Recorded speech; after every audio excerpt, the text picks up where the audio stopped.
Eu tô te explicando pra te confundir, eu tô te confundindo pra te esclarecer. Tô iluminado pra poder cegar, tô ficando cego pra poder guiar. Eu tô te explicando pra te confundir, eu tô te confundindo pra te esclarecer. Tô iluminado pra poder cegar, tô ficando cego pra poder guiar. A Rádio Acadêmica apresenta programa Diz Solução. O prefixo diz, de origem grega e latina, pode significar negação, separação, contrariedade, dificuldade, mas também dois. E isso muda tudo. Porque agora precisamos de mais discussão, mais diálogo, mais reflexão. Afinal, tem ou não tem solução? A cada encontro, 2 convidados para tratar de assuntos diversos, polêmicos, atuais, candentes. Diz Solução. Apresentação: Professor Christian Tadeu Giliotti.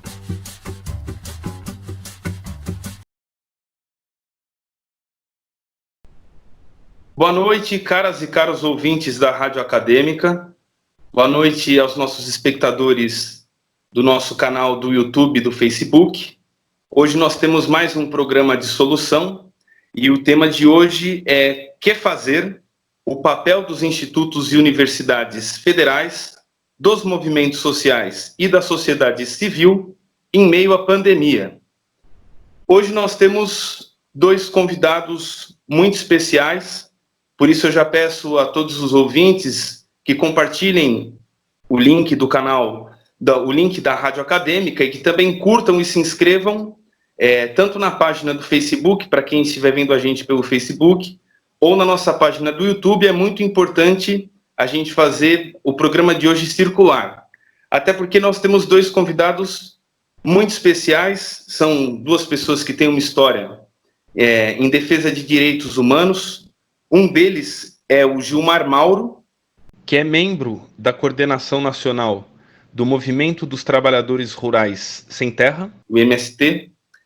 O outro é o professor Wilson de Andrade Matos, que no momento é pró-reitor de extensão do Instituto Federal de São Paulo, professor de Física do Instituto Federal e também tem uma grande trajetória.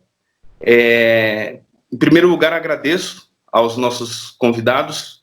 É muito importante tê-los aqui, né? Vocês poderem participar e proporcionarem para os nossos ouvintes uma reflexão nesse momento tão importante e tão dramático, né, da realidade nacional. Só para vocês terem uma ideia, sobretudo os nossos ouvintes, né, a escolha desses convidados, ela foi pensada tendo como princípio a ideia de entender primeiro a situação complexa que a gente vive e também propor, né, algumas possibilidades de ação, algumas possibilidades de reorganização, alguns encontros, né, tão importantes e necessários entre a instituição pública de ensino e os movimentos sociais. E nós vamos começar dando a palavra para o nosso querido Gilmar Mauro, né? Para quem não sabe, aí agora eu vou apresentar alguns dados, eu imagino que bastante gente saiba, mas pode ser que tenha alguém que não tenha dimensão. O Movimento dos Trabalhadores Rurais Sem Terra, o MST, ele, no dia 17 de abril, ele instaurou, desde do massacre, né, que ocorreu nessa data em 1996, o massacre de Eldorado de Carajás, a Jornada Nacional de Lutas, né, como uma forma de trazer a memória dos trabalhadores que foram brutalmente assassinados, mas também como uma forma de renovar a esperança e seguir a luta. E o tema deste ano, da Jornada Nacional de Lutas, é Reforma Agrária contra a Impunidade, produzindo alimentos para o campo e para a cidade. Essa campanha do MST é, de fato, uma campanha muito importante, muito solidária. Para que vocês tenham uma ideia, a estimativa do movimento é que eles já atingiram a marca de 500 toneladas de alimentos que foram doadas em diferentes cidades do Brasil, envolvendo centros de referência em assistência social, hospitais públicos, bairros, enfim, que a população se encontra desempregada, passando fome, passando muita dificuldade. Só aqui em São Paulo, a estimativa é que se chegue a 20 toneladas até o dia 1º de maio, o Dia do Trabalhador. Então, antes de mais nada, Gilmar, eu quero cumprimentá-lo em nome, você representando todo o movimento, essa iniciativa tão importante, tão solidária, tão humana, num momento tão desumano e cruel do nosso país e da humanidade, né? Vou passar, então, a palavra para o Gilmar, passar para a gente a perspectiva dele e do MST, ele como representante dos movimentos sociais, qual seria o papel, né? O papel das instituições e dos movimentos populares nesta conjuntura, uma conjuntura que a gente sabe que é bastante complexa. Então, Gilmar, você pode ficar bem à vontade para expor aí a sua interpretação, as perspectivas do movimento, tanto no que se refere ao papel que você já vem desempenhando e também sugestões que você tenha para todos os cidadãos, tá? É com você a palavra, Gilmar. Boa noite, Christian, professor Wilson, prazer revê-lo mesmo que pelo vídeo, e a todos os que estão nos escutando e assistindo. Talvez esse seja um dos momentos mais tristes da minha vida, e talvez não só da minha vida. Já passamos como MST e na luta pela terra por vários problemas, mas principalmente por enfrentarmos uma espécie de catástrofe no mundo todo. Talvez muitos até nem tenham se dado conta até hoje da dimensão dessa catástrofe, porque ela talvez seja pior que uma guerra. Na guerra, as forças produtivas são aceleradas em função da guerra, e nesse momento todas as forças produtivas são paralisadas do planeta todo.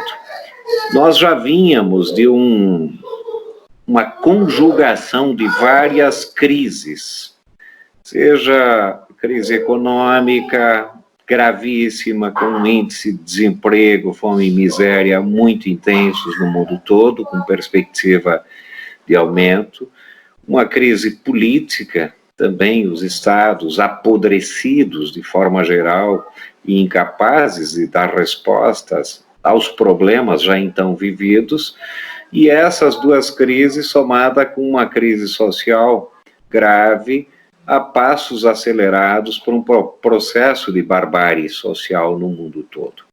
Mas tudo isso articulado a uma grave crise ambiental, já bastante discutida por cientistas do mundo todo e quase que por unanimidade, identificando que se continuássemos naquela toada, o planeta não resistiria a essa lógica. Tanto a destruição da Amazônia, que vemos nas queimadas, mas não só isso, a utilização de agroquímicos em geral, e em particular os venenos, contaminando o solo, água, subsolo e todos os recursos naturais, inclusive a alimentação humana, quanto à acidificação dos oceanos, que são responsáveis por grande parte da produção de oxigênio para a humanidade. Há indicativos de climatologistas e cientistas que, se continuássemos naquela toada, São Paulo, daqui 70 anos, estaria inabitável. Ou seja, nós já vivíamos uma crise. Evidentemente que isso tudo se coaduna agora com a crise do coronavírus. Veja, nós vínhamos há alguns anos de políticas neoliberais que destruíram, em linhas gerais, a capacidade dos estados em dar respostas às questões sociais e econômicas, e muito mais às questões de saúde. Ainda temos um sistema de saúde que embora tenha sido sucateado no último período, mas é um sistema de saúde público que ainda dá condições na atualidade de enfrentar, mas existem estados que perderam isso, né? Os próprios Estados Unidos e outras partes do mundo que privatizaram completamente seus sistemas de saúde. Nós vínhamos um processo de brutal concentração de renda e riquezas no planeta todo, né? E, a par disso, um processo de destruição das indústrias nacionais, principalmente nos países da periferia. Concomitante ao processo de destruição das indústrias nacionais, uma espécie de centralização destas indústrias em alguns pontos do planeta. Tá? 3, 4 pontos do planeta, principalmente as indústrias de alta tecnologia, que fornecem ao mundo todo a maioria dos produtos, inclusive máscaras. E chegamos ao ridículo, agora, na pandemia, de estados nacionais disputarem carregamentos de máscaras e reagentes para os testes do Covid na China.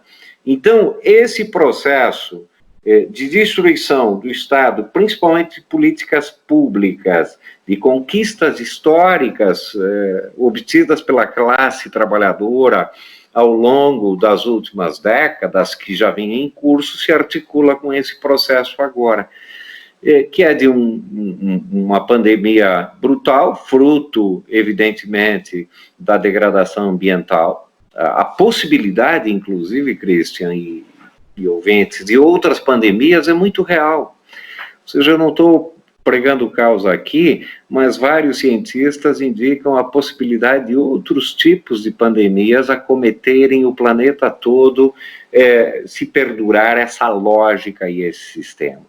Ou seja, agora estamos restritos à circulação de mercadorias, e nós tivemos no último período, inclusive aqui no Brasil, a destruição dos sistemas de armazenagem de produtos agrícolas e de alimentos, ou seja, a ideia de segurança alimentar também no último período foi para o espaço, ou seja, o just in time aplicado à economia de forma geral atingiu também a agricultura e a produção de alimentos de forma geral. E por isso, todo o sistema CONAB foi destruído e foi sucateado. Então, os armazéns que nós dispomos são os caminhões. São os caminhões. Esses são os armazéns hoje. Então, a probabilidade de haver uma falta de comida, um desabastecimento é muito grande. Ou seja, pode-se até ter o dinheiro, e nós vamos lutar pelos 600, que é uma merreca, vamos dizer, papo reto aqui, R$600 por pessoa é uma merreca frente ao que o capital financeiro e os bancos estão ganhando, e sempre ganharam, o que não é nenhuma novidade. Portanto, nós corremos o risco de ter um desabastecimento de comida. E por isso a minha tristeza, ou seja, não é só o Covid que vai matar um monte de gente, é a fome e a miséria. Porque um bocado de gente, inclusive, está desempregado, e entre correr o risco de pegar o vírus e sair para tentar angariar alguma coisa, algum tipo de alimento, as duas coisas vão ser muito complicadas e, evidentemente, vai fazer com que uma parte da humanidade pereça, né? Nós estamos vendo dados impressionantes, não só nos Estados Unidos, né, que já mata mais do que a guerra do Vietnã. Nesses meses, o Covid já matou mais do que toda a guerra do Vietnã. Na guerra do Vietnã morreram 57 mil pessoas. O Covid nos Estados Unidos já mata 60 mil pessoas. E isso tende a se aprofundar muito mais. Então, nós estamos assistindo nesse momento neoliberais convictos se converterem em neo-keynesianos de carteirinha. Mas, evidentemente, que a perspectiva deles é salvarem-se. Não é numa perspectiva humana, não é uma perspectiva de renda, né? O Financial Times fazendo apologia a investimentos públicos e dizendo que investimento na saúde não é custo, é investimento, ou seja, 3 meses atrás, não ouvíamos isso de jeito nenhum. Portanto, nós estamos vendo esse tema agora. Evidentemente que nas crises socializa-se os prejuízos e os grandes prejudicados serão as classes trabalhadoras no mundo todo, inclusive agora com empresários pedindo para que os trabalhadores voltem a trabalhar, ou seja, papo reto aqui entre nós. Agora fica claro quem produz renda e riqueza no Brasil e no mundo, né? Ou seja, se a classe trabalhadora não produzir, a lógica do capital não funciona. Bom sabermos e difundirmos muito isso. Bom, eu acho que não há saídas dentro do capitalismo, sendo muito honesto. Eu acho que as saídas têm que apontar para uma superação da ordem do capital. Do ponto de vista ambiental, não tem sustentabilidade. Mas eu vou elencar aqui uns 8, 10 pontos muito rapidamente para um debate. Não são vaticínios, não são verdades absolutas. Eu vou colocar para o debate porque eu acredito muito no intelectual coletivo. Eu acho que se nós tivermos uma boa capacidade de coletivamente fazer um bom diagnóstico, e olha que é importante acertar na análise, né? Quem erra na análise, erra na tática e na estratégia. Mesmo acertando na análise, por vezes erramos na tática e na estratégia, mas fazer uma boa análise é fundamental para acertar na tática e estratégia. E acho que esse intelectual coletivo e esse debate coletivo é que vai precisar melhor a análise e identificará também quais serão as saídas. Mas vou levantar alguns pontos para efeitos do nosso debate. Primeiro, não há como resolver os problemas hoje da humanidade sem romper definitivamente com o capital financeiro, com o rentismo. Isso é impossível. E nós temos que pensar honestamente na nacionalização de todos os bancos, e a primeira medida é decretar a moratória de toda a dívida pública. Olha, em 2019, a dívida pública brasileira consumiu mais de 300 bilhões. Sem contar com vários grandes capitalistas burgueses que têm investimentos, aplicações em paraísos fiscais que ultrapassam 2,5 trilhões. Ou seja, se nós não utilizarmos esses recursos para os investimentos na população, nós não vamos sair disso. Não tem como resolver a situação sem romper com o capital financeiro. Tá? E aí são várias medidas. Podemos começar pela taxação das grandes fortunas. São 206 grandes bilionários que detêm só eles aqui no Brasil mais de 1 trilhão.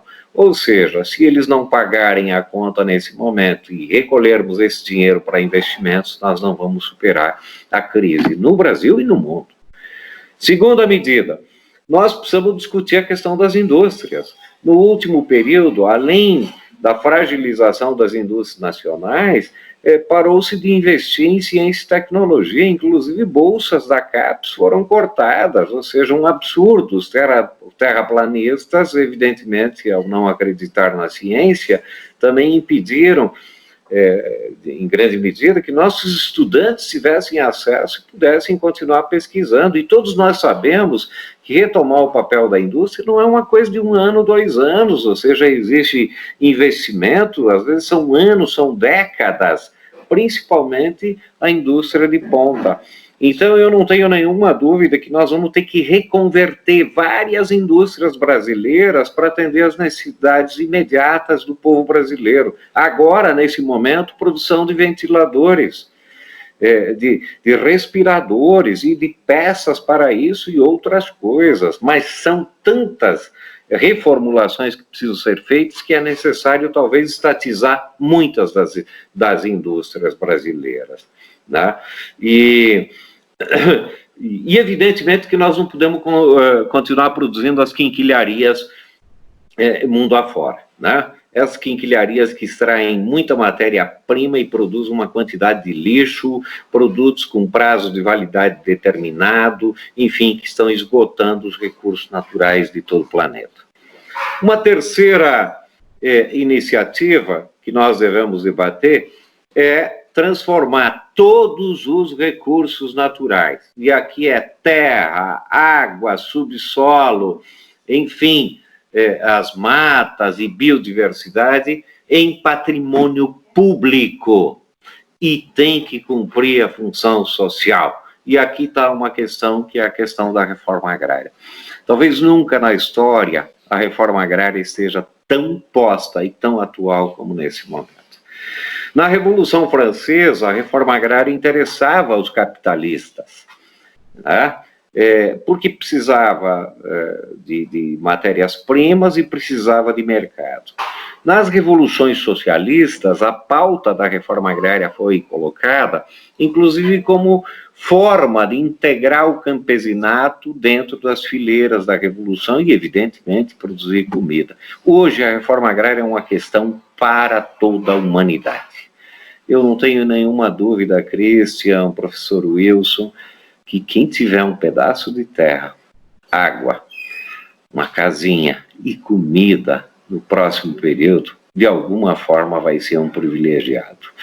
Então, utilizar todos os recursos naturais a serviço da humanidade é fundamental, e a reforma agrária está entre essas políticas. A quarta questão, muito importante, no meu modo de ver, é pensar a descentralização das cidades. Cidades como São Paulo e similares não são sustentáveis, não têm sustentabilidade, não há como sustentar. Do ponto de vista econômico, exigem que a produção de várias partes do país seja deslocada até esses centros, na maioria dos casos via caminhões, e em tempos de circulação restrita vai ter problemas de desabastecimento, além de todo o problema ambiental gerado por esse tipo de cidade, sem contar com o problema histórico. Lá, eu vou só me permita um parênteses, 1850 foi a primeira lei de terras no Brasil. Até 1850, a terra era pública e a mão de obra escrava. Em 1850 se faz a lei de terras, permitindo que quem quisesse ter um pedaço de terra poderia tê-lo mediante compra e venda. 1888 vem a Lei Áurea, a famosa ou dita abolição da escravatura. Então, você tem mão de obra livre, entre aspas, a partir de 88 e terra escrava a partir de 1850. É com isso que se criou as favelas do Rio, São Paulo e os problemas sociais existentes até hoje, mas não vou entrar no capítulo da reforma agrária, só fiz, esse parênteses para dizer que os problemas dos grandes centros urbanos também têm uma história e está marcado na nossa história. Então, pensar novas cidades, né, menores, próximas aos centros de produção, de distribuição, que respeitem o meio ambiente, é uma questão que está posta para toda a humanidade e não só para o caso brasileiro. Agora, emergencialmente, acho que tem que resolver o problema de quem mora na rua, de quem não tem onde morar. Então, precisa aproveitar os hotéis completamente paralisados. Aliás, outro parênteses, todos os serviços, seja de hotelaria, de eventos, de futebol, de etc., no mundo todo estão paralisados, né? Então, tem muitos hotéis, casas vazias, que poderiam albergar grande parte das famílias que hoje estão nas ruas e sem ter condições de moradia, de comida e assim por diante. Quinto ponto, nós precisamos alterar radicalmente o modelo de transportes.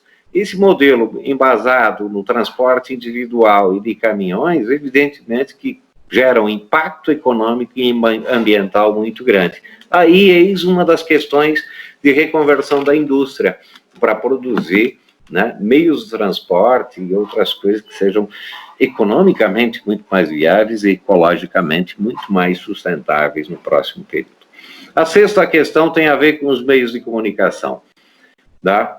Se nós não transformarmos esses meios em espaços realmente públicos, e olha, são concessões públicas, é bom que se diga, todas as redes que hoje tem são concessões públicas, mas não estão a serviço do povo brasileiro, estão a serviço do capital privado.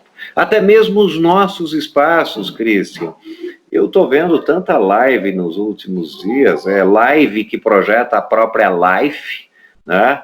É live do tipo eu me amo. Claro, tem live muito interessante e tal, que coloca questões muito interessantes, mas uma dificuldade na esquerda de juntar, fazer um pool de todos os instrumentos, plataformas, para discutir com milhões de pessoas. Nós atingimos um público muito pequeno. Ou seja, como é que a gente dialoga com milhões de pessoas, principalmente nesse momento e nessa crise? Então, a questão dos meios de comunicação está colocada, é uma questão que precisa ser muito modificada.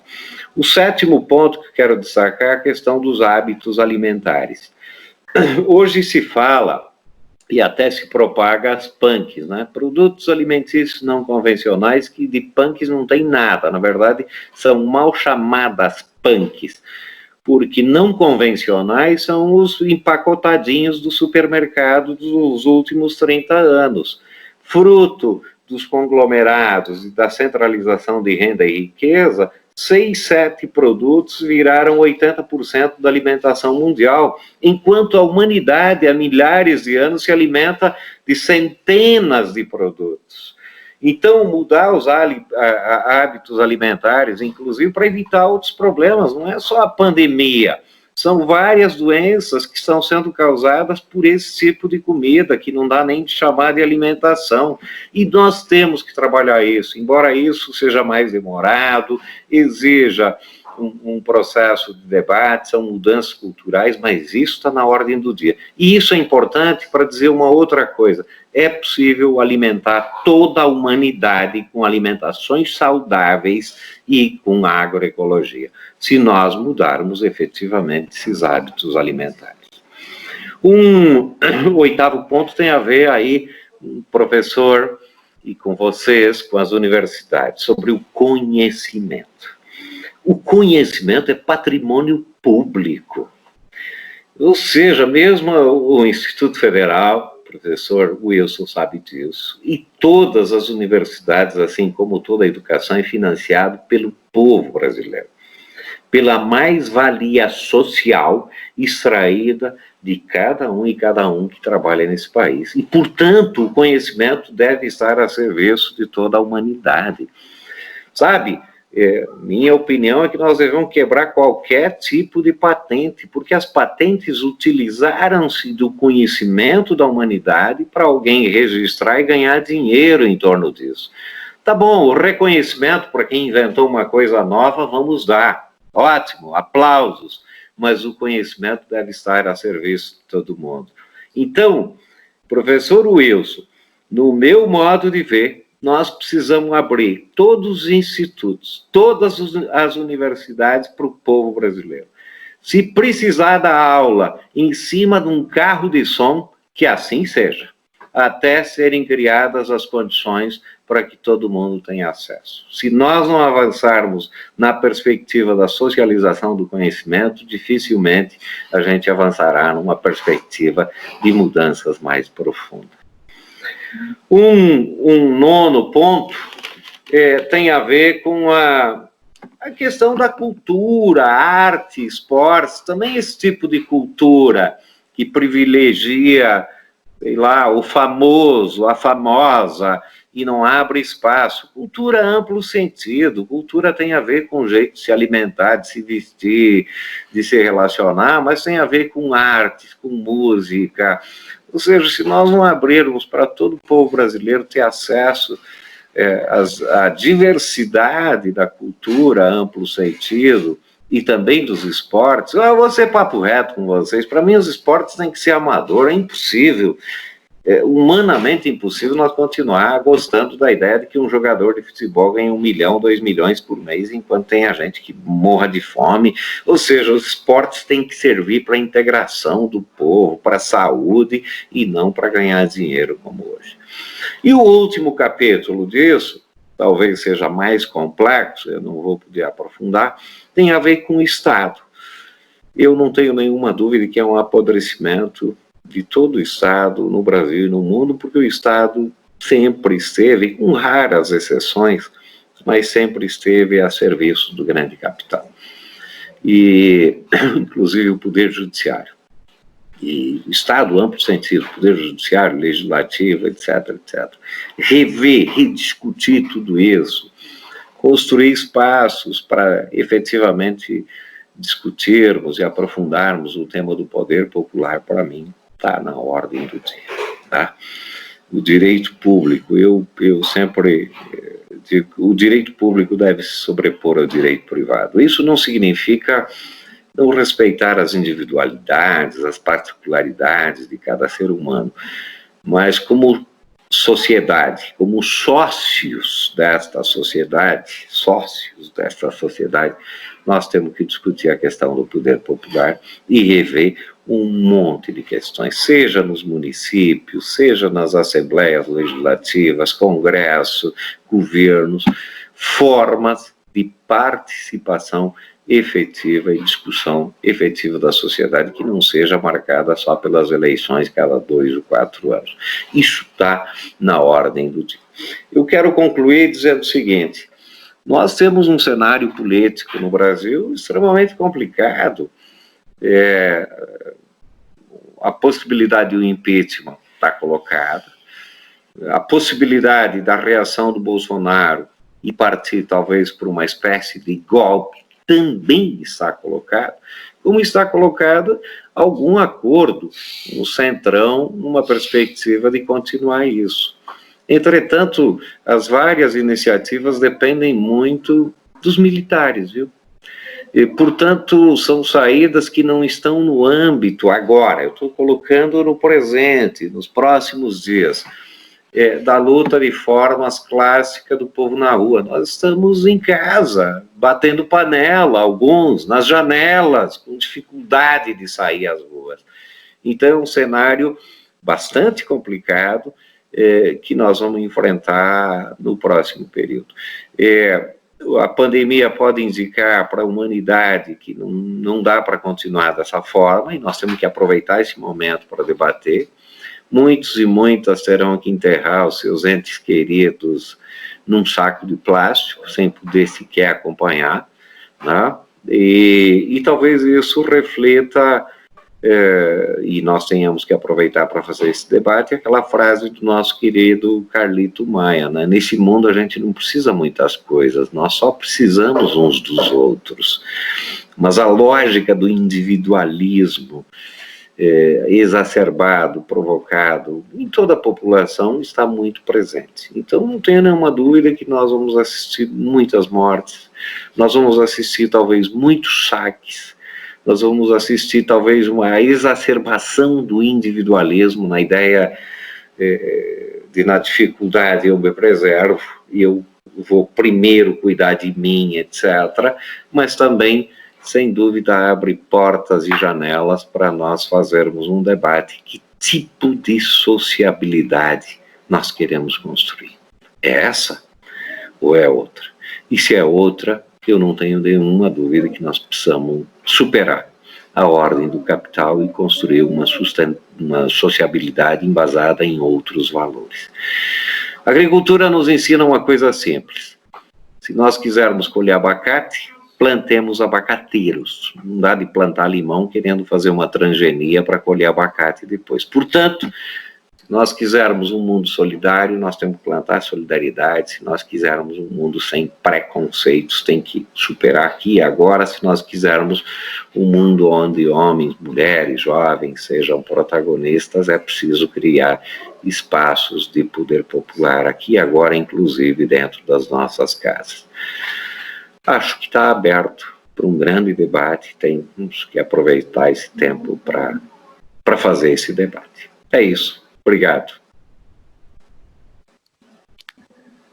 Eu que agradeço, Gilmar, e sempre aprecio as suas análises quando posso acompanhar, e confesso que fiquei muito surpreso, porque em pouco tempo você conseguiu produzir uma síntese que certamente daria para construir um fórum temático, né? Acho que é uma boa iniciativa, inclusive, a gente se basear nesses elementos que você colocou, porque me parece uma análise com uma aspiração totalizante muito importante, né? Então, lhe agradeço muito Isso é muito importante para os nossos estudantes, para os nossos ouvintes, para criar esse sujeito coletivo, né, que pensa coletivamente. A gente sabe que, enfim, o nosso tempo ele é escasso e a gente vai fazer nós temos ainda o bloco com o professor Wilson e vai ter também as considerações finais, mas antes você falou tanta coisa, que tem uma coisa que me surpreende, que eu acho que é importante colocar aqui, né? Acho que muitas pessoas não sabem, mas você é um intelectual, né, e militante de um movimento social histórico, mas é um intelectual que nasceu, né, e ainda é da classe trabalhadora, né?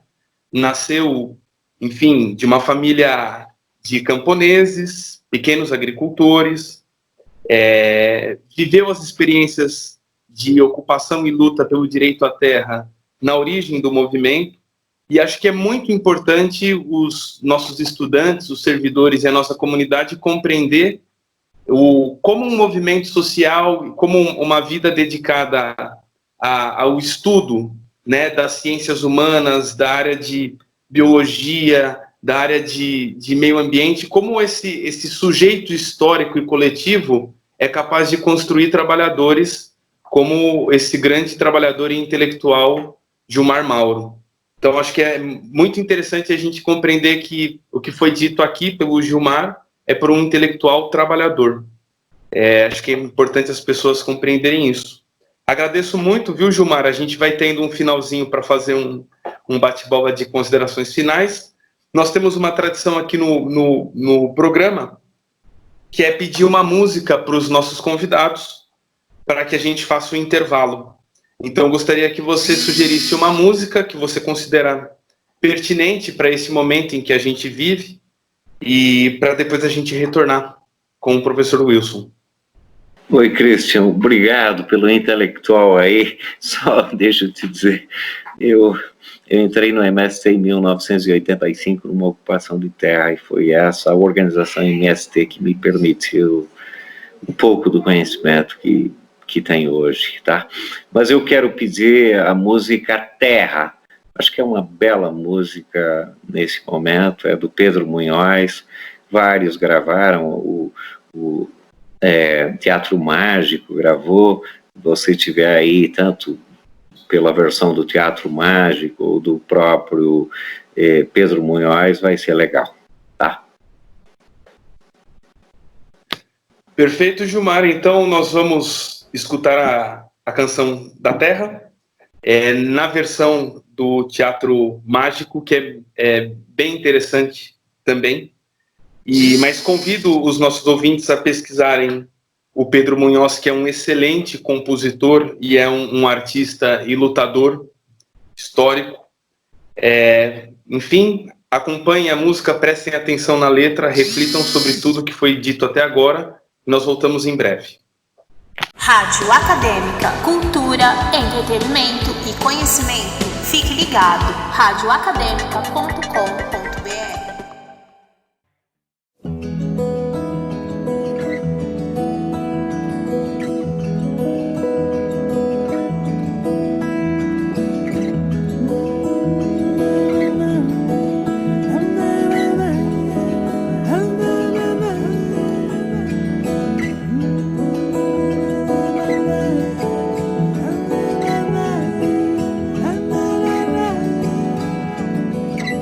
Aconteceu num certo dia, hora de Ave Maria, o universo veio gerar. No princípio o verbo se fez fogo, nem Atlas tinha o globo, mas tinha nome o lugar, era terra.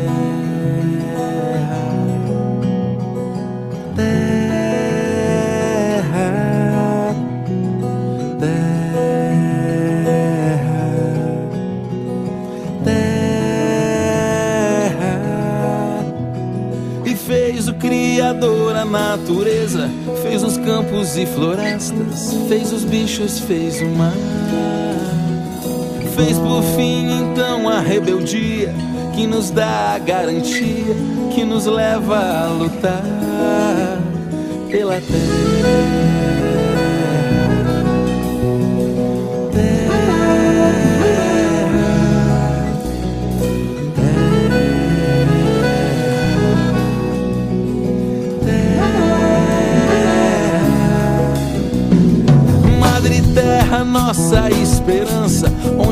vida dá seus frutos, o teu filho vem cantar. Ser e ter o sonho por inteiro, ser sem terra, ser guerreiro, com a missão de semear a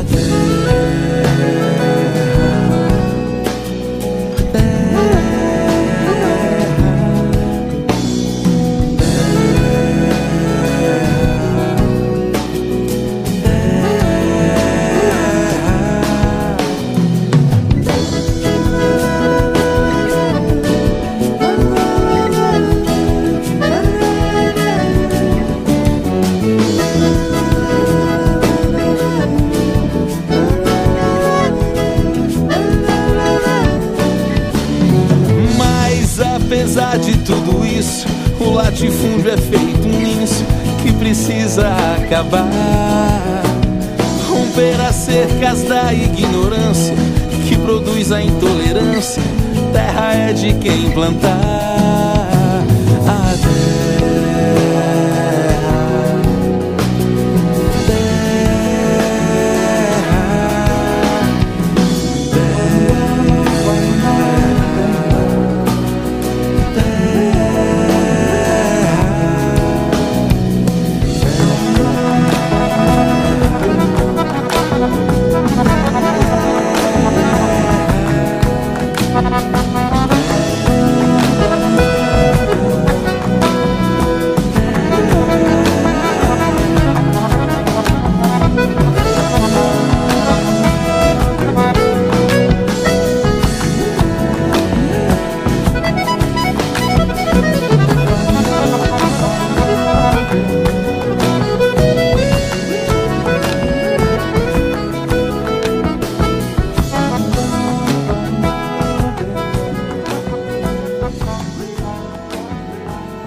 radioacademica.com.br, a rádio feita pra você. Eu tô te explicando pra te confundir, eu tô te confundindo pra te esclarecer. Voltamos então com o programa Dissolução, depois de escutarmos a música Canção da Terra, de Pedro Munhoz, na versão do Teatro Mágico, uma belíssima escolha do nosso caro companheiro Gilmar.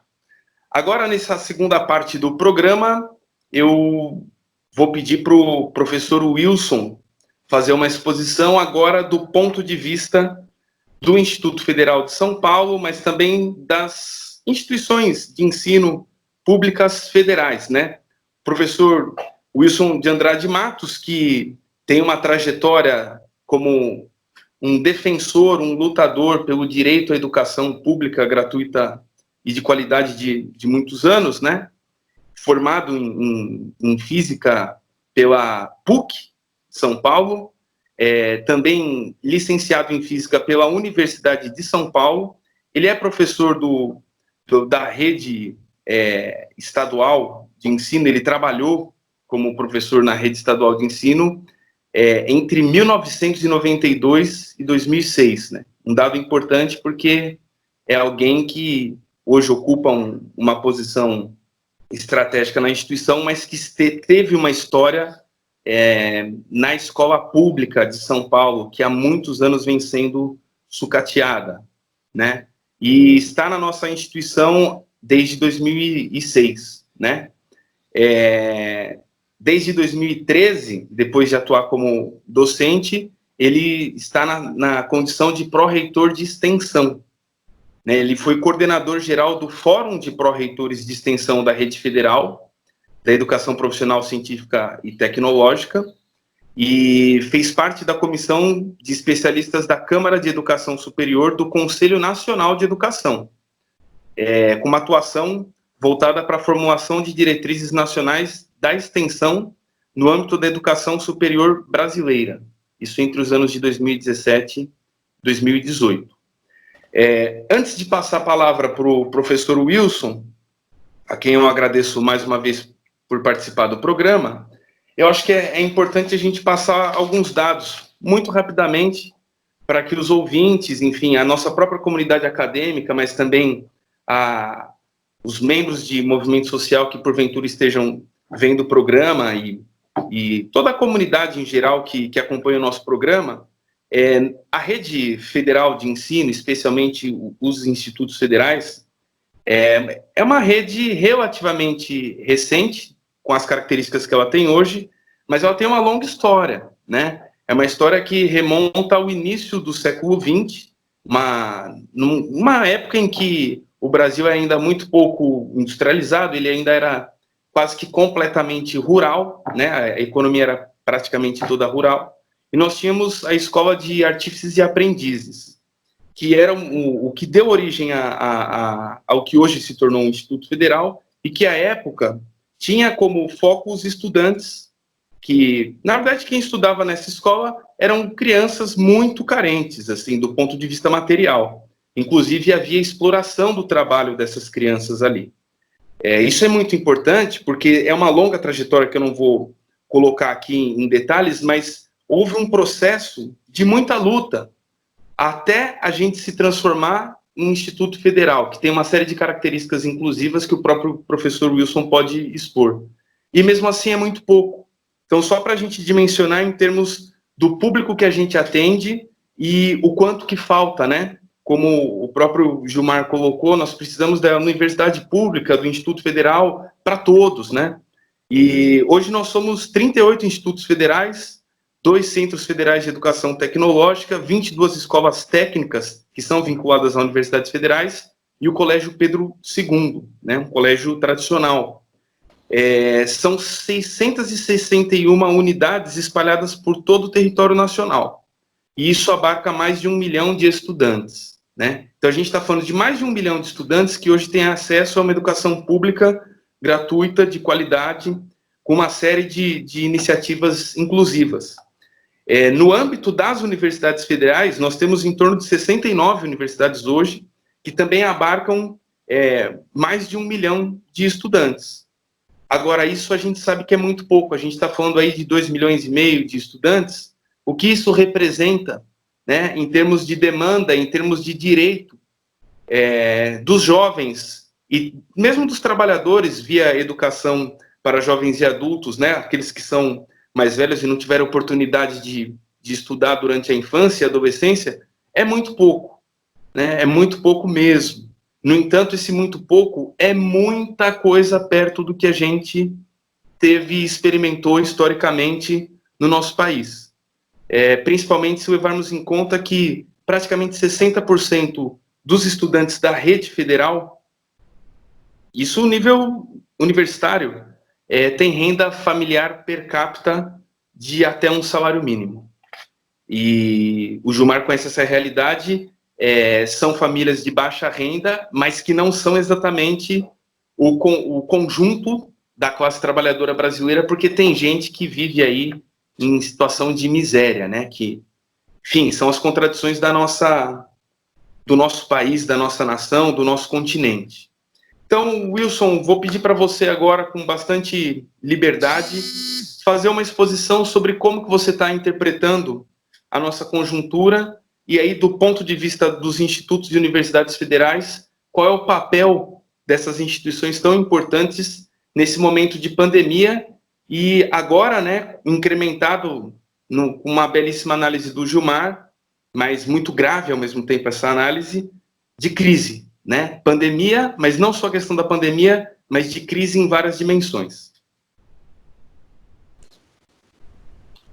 Boa noite, Christian. Boa noite, Gilmar. Túlio também. Quero agradecer ao convite, né, por estar participando aqui desse programa, um projeto maravilhoso aí do Campus Barretos, do Instituto Federal do Campus Barretos. Nós estamos numa situação atual das instituições de ensino, né, e o Instituto Federal como parte, juntamente com as universidades, muito peculiar, né, infelizmente peculiar, vamos dizer assim. Né. Nós vínhamos de um processo, né, você falou aí dos institutos federais,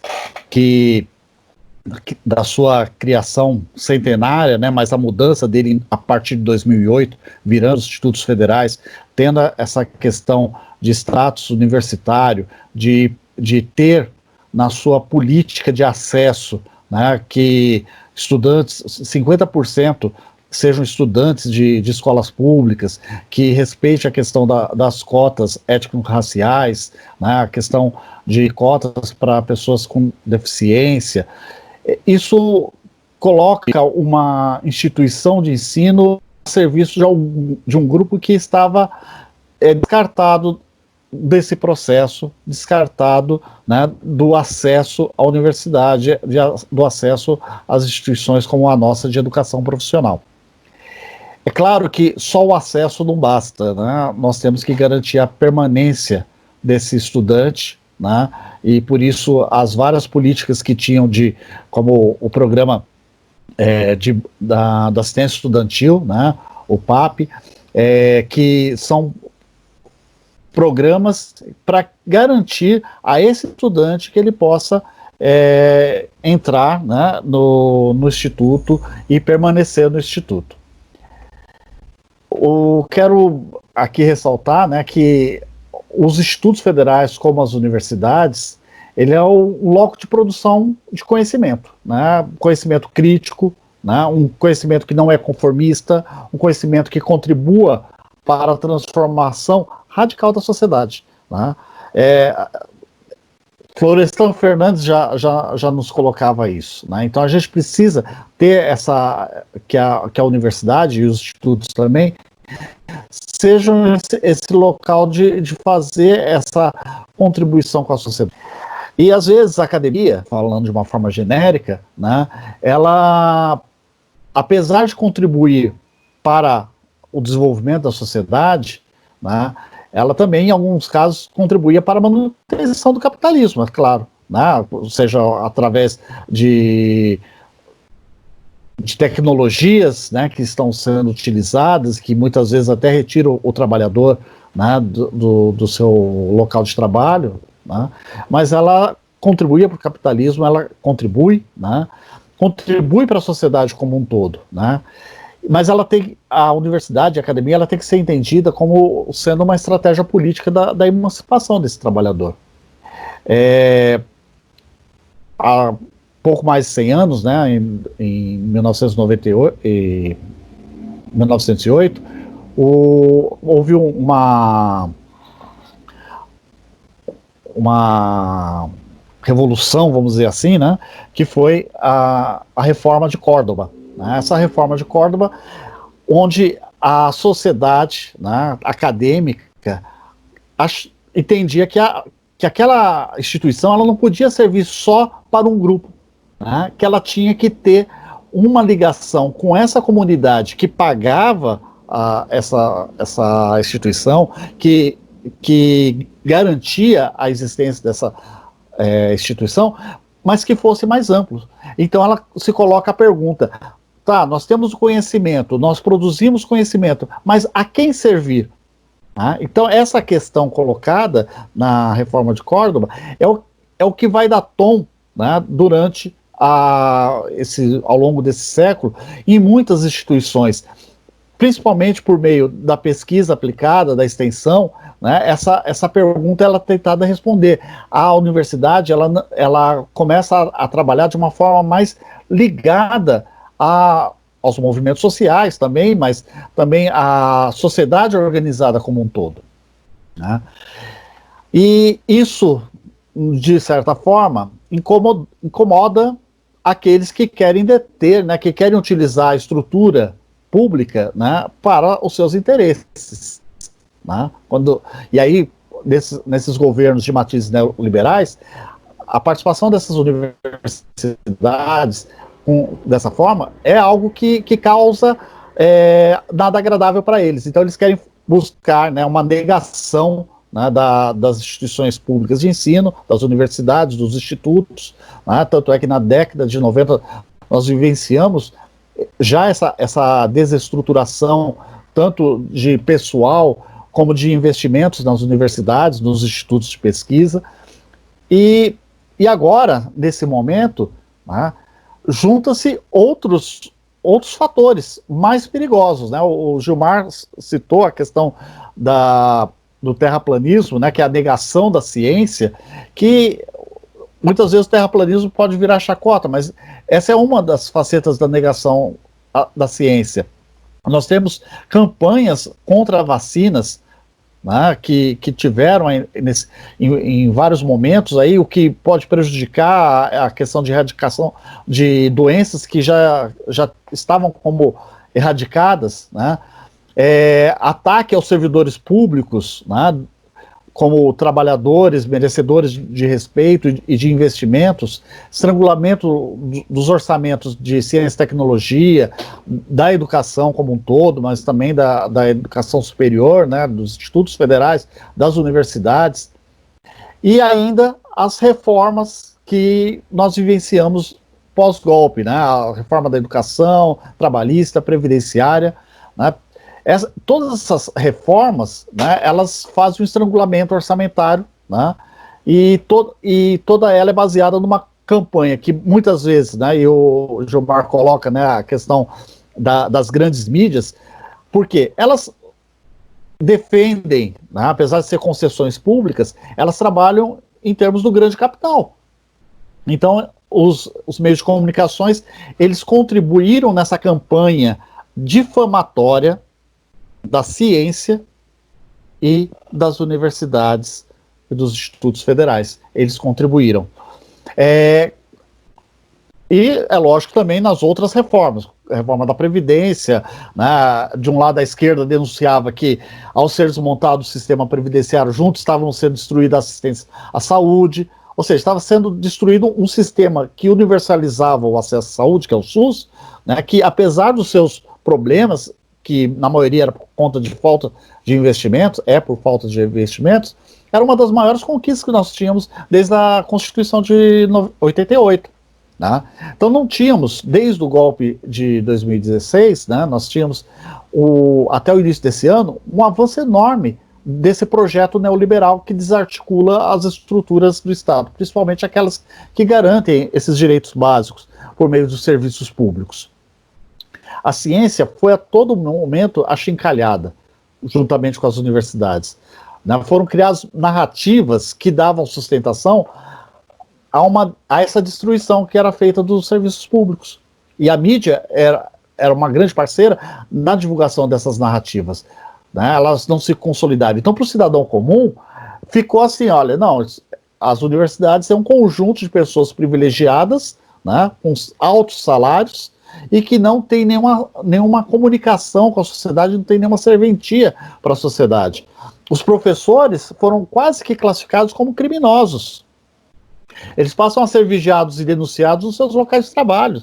Né? Quantos professores filmados, né, e colocados, denunciados, né, e dependendo da rede, né, dão vazão a essas denúncias, né? Vários legislativos municipais ou estaduais discutiram isso. Barretos, se eu não me engano, teve uma discussão na Câmara sobre essa questão, né, a escola de mordaça, como diz o Frigoto, né? Então as legislações tinham como objetivo o quê? Vigiar e punir professores, reduzindo temas a serem debatidos em salas de aula, né? Alijando, na verdade, o que eles queriam? Diminuir o acesso desses filhos da classe trabalhadora ao conhecimento científico, a uma educação emancipatória, porque é isso que nós, como educação popular, a educação pública de qualidade que nós defendemos, é isso, é uma educação que seja emancipatória, que aquela comunidade ela possa fazer a sua produção, compreender quem realmente produz e o capital, né, o Gilmar colocou isso lá na fala dele, né, isso é muito importante. Então, foi nesse quadro de precarização dos serviços públicos que nós entramos numa pandemia. Então, vejam a situação que nós estávamos. Nós tínhamos um processo que houve uma tendência de ter um acesso grande à educação, às universidades, aos institutos federais. A expansão dos institutos federais foi enorme, né? Para quem não sabe, em 2008, em 2003, nós tínhamos, só aqui no estado de São Paulo, nós tínhamos 3 unidades. Nós chegamos a 2016 com 35 unidades. No Brasil inteiro, eram 40 e poucas unidades, 42, se eu não me engano. Hoje nós somos 660, né? Que o dado que você passou aí, esse número é sempre tá por ali, né? Que tá, às vezes inaugura um campus novo, 660 e poucos unidades no Brasil inteiro, chegando a 1 milhão de estudantes, né? Então, uma rede que cresceu num período muito curto de 10, 12 anos. Tá? E aí a gente vem com esse ataque, né? Não só da educação, mas de todos esses serviços que eu mencionei, serviços públicos, esses que eu mencionei, que eles de alguma maneira interagem com a questão do problema da pandemia. Né? Porque com isso, o que nós temos? Na saúde, você tem a emenda constitucional 95, que é aquela emenda do teto, né? Ela fez com que só em 2019 o orçamento da saúde federal caísse 20 bilhões de reais. Né? Em 2020 foram 5 bilhões a menos só com a despesa de pessoal. Né? Que você fala assim, tá, mas como assim, despesa de pessoal? Isso é básico, por exemplo, o Programa Saúde da Família, tá? Que é importante para que as famílias sejam acompanhadas, né, ali muito próxima, evitando, né, a superlotação dos hospitais, das unidades básicas. Né, você já faz um cuidado primeiro, né, ali no âmbito familiar, no bairro. Então, você faz com que, às vezes por uma doença que não precisaria ir para um hospital, o paciente, o cidadão, ele tem que ir porque não teve um acesso anterior ali da saúde da família. A questão da educação, 50% dos investimentos em infraestrutura do que nós tivemos anteriormente. Tá? Então, quando eu estou falando em infraestrutura, o que é? Compra de equipamentos, as universidades. Tá? Você tem uma ideia, e isso está ainda agora, né, eu vou dar alguns números, alguns dados também sobre o que as universidades estão fazendo, mas nessa questão do investimento, eu conversei essa semana com um pró-reitor de uma universidade, que a gente tem um projeto no Instituto, e eu fui fazer uma tentativa de articulação lá com eles, e era uma demanda sobre testagem da Covid-19. Eles estavam estruturando um projeto enorme que era com equipamentos, pessoal trabalhando full time, né, com várias equipes se rodiziando para poder fazer o maior número de testagens. Quando houve a mudança agora do ministro da Saúde, os investimentos que estavam prometidos para montar esse programa foram... cessou, né, porque nós vamos colocar esses recursos em outras frentes, né, e a testagem não está sendo feita. Tanto é que os dados que mostram aí, que a gente está, os números que nós vemos sobre a Covid, ele equivale a, na melhor das hipóteses, a um décimo, né, do que é realmente, ou alguns cálculos menos otimistas, chega a 15 vezes dos valores que nós temos hoje, tanto de mortos como de pacientes com a Covid. Ainda na questão dessas reformas, os direitos dos trabalhadores fizeram uma flexibilização das leis trabalhistas e das relações de trabalho, a uberização. Então, ou seja, chega com uma pandemia dessa, que você é obrigado a fazer isolamento social para reduzir o efeito dela.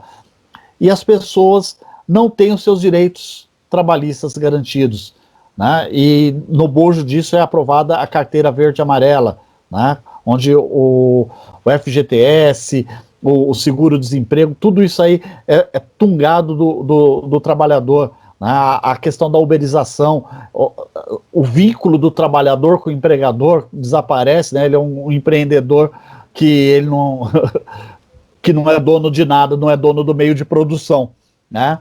Então, ele se acha um capitalista, mas ele não é dono do meio de produção. Ele só é dono da sua força de trabalho e que ele não está recebendo de acordo. A precarização dos serviços, né, de assistência social, né, a redução significativa do orçamento dos programas de transferência de renda, né, o Bolsa Família. Uma ideia, esse ano 2020, os recursos foram menores, então atendeu menos beneficiários, né, com valores menores, ao invés de aumentar, né, e aí a gente está vendo, né, os R$ 600, realmente é pouco, né, eles não tinham dimensão de quantos iriam requisitar esse auxílio, né, e aí a gente vê que dentro desse quadro, né, as universidades, os institutos federais, o SUS e os programas de transferência de renda, que começam a se apresentar como soluções aos problemas gerados, né? Agora as pessoas estão vendo, olha, a coisa pública é importante, né? Então fica meio como malhou, mas agora nessa hora está vendo a importância das universidades, dos serviços públicos de saúde, dos serviços sociais, né? Porque numa situação dessa o capital não dá resposta, né? Ele não responde. Essa mão invisível, né, não vai fazer nada, né? E essa política neoliberal que foi imposta a todos nós pós-golpe de 16, ela acaba enfrentando um problema que talvez eles não imaginassem logo de cara, né? Esperava-se que os problemas fossem a mais longo prazo surgir, como no Chile, né? Aquelas reformas que agora que vieram impactar, não, agora no ano passado, né, toda a questão dos movimentos lá no Chile. Achava-se que ia ser mais tarde, conseguir empurrar um pouco mais, mas ela acaba se escancarando com a pandemia.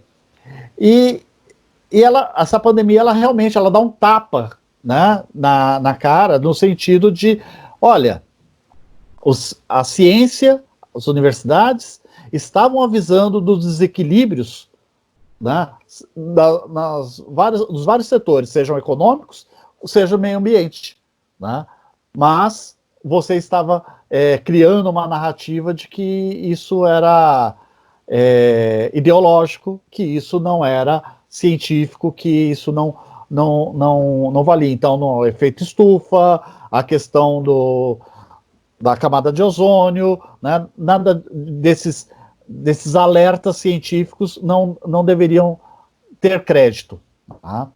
E aí as universidades, elas passam a ter, os institutos federais, centros de pesquisas, passam a ter um papel, né, quase na sua totalidade, que vão dar suporte técnico para mitigar os efeitos desse surto, né, mas que também vão contribuir, né, tanto é que você vê lá, o primeiro caso que houve aqui no Brasil, na América Latina, na verdade, 48 horas depois, 2 cientistas, pesquisadoras brasileiras, né, da Universidade de São Paulo e do Instituto Adolph Lutz, né, teve colaboração também com Oxford, mas essas 2 brasileiras mapeiam o gene, né, o genoma viral do SARS-CoV-2, né, que é o vírus da Covid-19.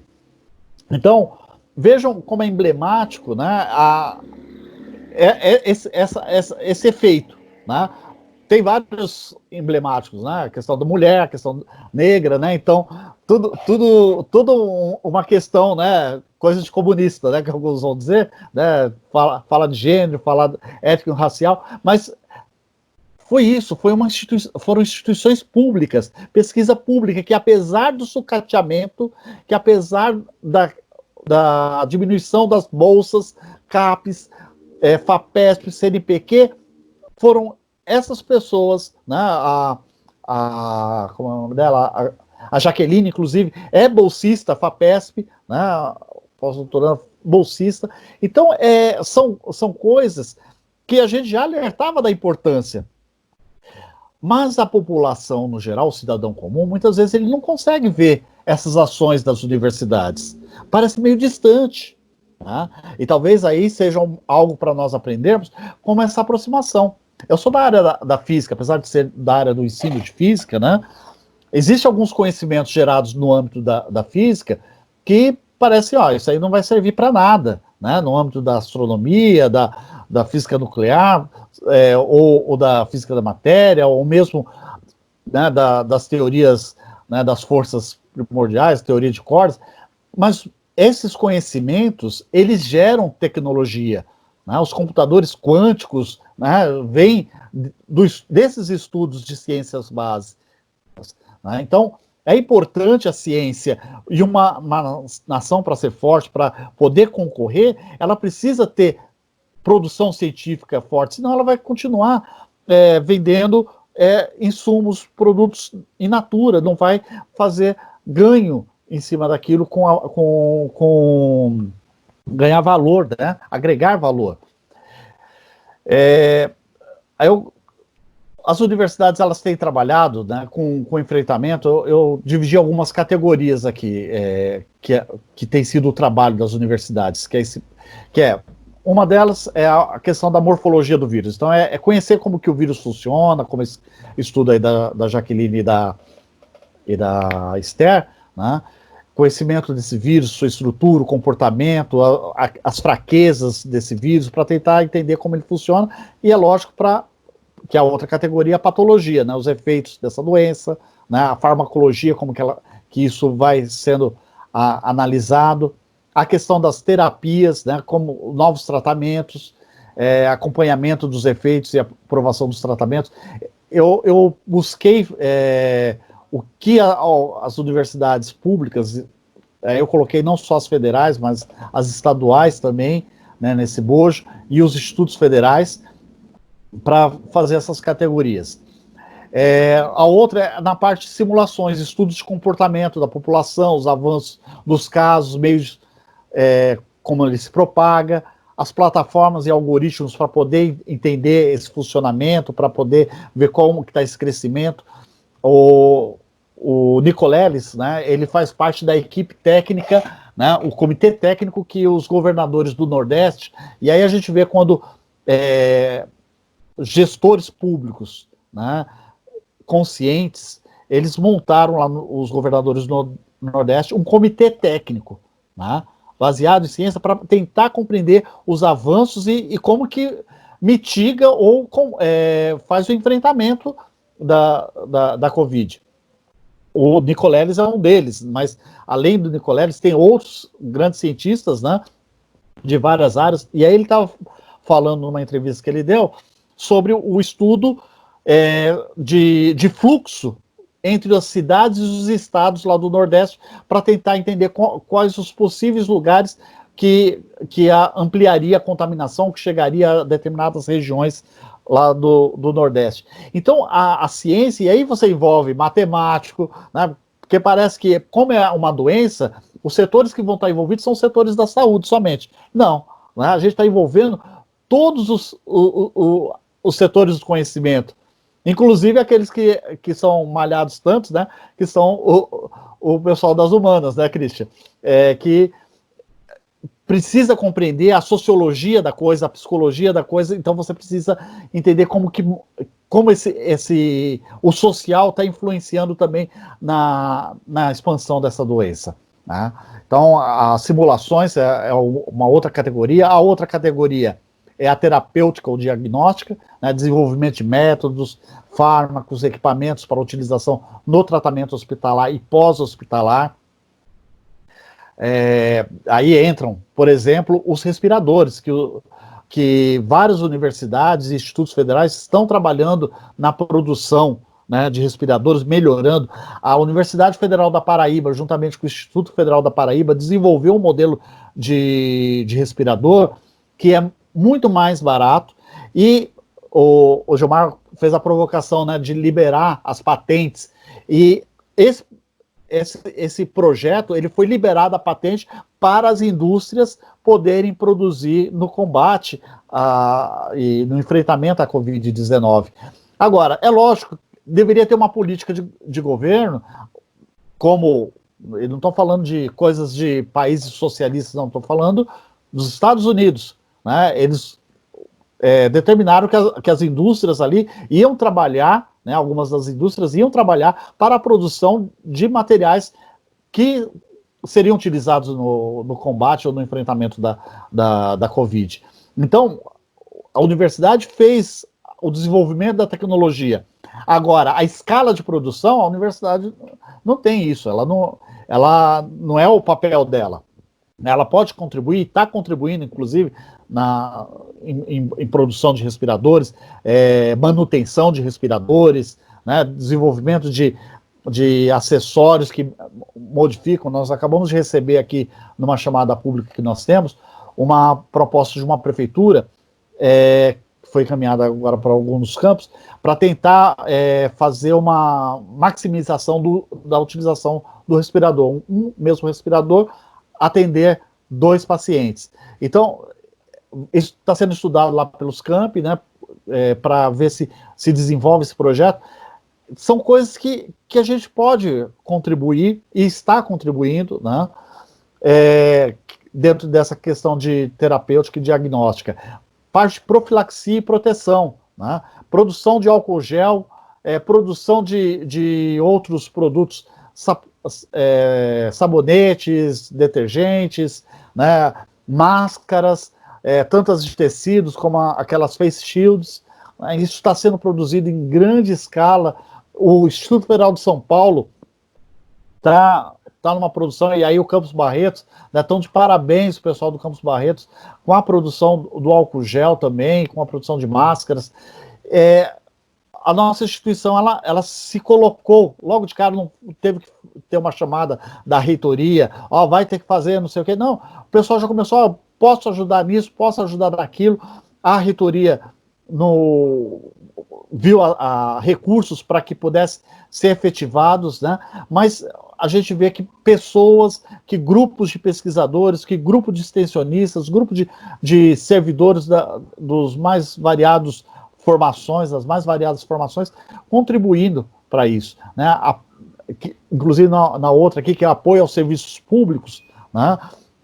Projeto de assessoria aos serviços públicos, de assistência social, apoio psicológico. A gente tem vários, né, campi dos institutos e das universidades que estão fazendo esse apoio, às vezes por telemática, né, para a questão apoio psicológico, né, fazer um apoio, às vezes, emocional, bibliotecárias, né, fazendo leituras, né, para as pessoas, coisas que estão contribuindo para aqueles serviços públicos, de alguma maneira, serviços de assistência sociais. Apoio à economia local e regional, né, apoio às empresas, aos agricultores, às cooperativas, às associações de trabalhadores. Nós aqui no Instituto Federal, nós estamos com um edital aberto, inclusive, que tem essa característica, para projetos de extensão que vá contribuir com essas pessoas que não têm uma gordura, né, financeira, que não tem um capital inicial, ou capital de uma poupança muito grande para poder sobreviver a esse momento de isolamento, que a gente garanta o isolamento, que é importante, mas que ele possa, de alguma maneira, ter a sua renda, ter o seu negócio modificado para poder atender a população, né, e ele manter os seus recursos, né, para, às vezes, questão de distribuição, logística, de como um produtor rural, com os seus produtos, ele pode chegar até o consumidor, né, que forma se organizar, né. Então, e aí vem a questão de nós começarmos a pensar outras formas de organização do trabalho, né. Talvez essa questão da Covid, né, ela, como o Gilmar mencionou, eu reforço, a organização do mundo do trabalho vai ter que ser repensada, né? E os institutos, né, a gente já trabalha com programas de economia solidária, né, com a questão de cooperativas. A gente vai ter que, as universidades, os institutos, nós vamos ter que ampliar isso, vai ter que repensar os nossos projetos, de como nós vamos fazer, a questão dos nossos núcleos de inovações, a questão das patentes, o que a gente vai pensar sobre as patentes, né? Isso é um desafio que vai ser colocado a todos nós. A outra categoria é a formação e capacitação, né? Até pela nossa agência de instituição educacional, né? Então a gente está contribuindo na formação e capacitação de profissionais da saúde, profissionais das linhas de frente, e também de outros profissionais da economia como um todo, né, que precisam, né, se readequar dentro dessa situação, né. Então, diante disso tudo, né, a universidade ela passou a ser vista mais próxima do cidadão comum. Né? Não que ela não estivesse, mas foi algo que, assim, que se desvelou. Né? Eles conseguiram perceber que era alguma coisa mais próxima do cidadão. É muito interessante isso que você colocou no fim, que é a sociedade brasileira, que, enfim, clama por direitos, por acesso à educação, por direitos a um atendimento de saúde digno. Parece que tem agora uma oportunidade de, aos poucos, ir descobrindo o papel da universidade em meio a uma conjuntura tão adversa, né? Uma conjuntura de mobilização das pessoas. É muito interessante esse encontro, ao mesmo tempo que ele é trágico, né? Porque você imagina se nós tivéssemos, de fato, a destinação de recursos para a construção de várias universidades, contratação de professores, incorporação de mais brasileiros para dentro da universidade, como nós não teríamos agora um estofo, uma capacidade muito maior, muito mais efetiva de combater as pandemias, né? E isso se somando a uma visão de integração de diferentes disciplinas, né? Uma perspectiva multidisciplinar que pensa e planeja a vida no curto, no médio e no longo prazo, né? Uma sociedade que se planeja e se reflete coletivamente. Vou pedir para você sugerir uma música para a gente fazer agora o nosso segundo intervalo, que aí depois a gente tem o último bloco para as considerações finais. Eu só vou pedir para falar a última categoria, que é a produção e divulgação cultural, que eu deixo por último, não por demérito, mas porque eu acho que é muito importante, principalmente nesse momento de isolamento, né? Essas produções culturais, divulgações como o Cine Debate que a gente está fazendo, né? E outras ações das universidades.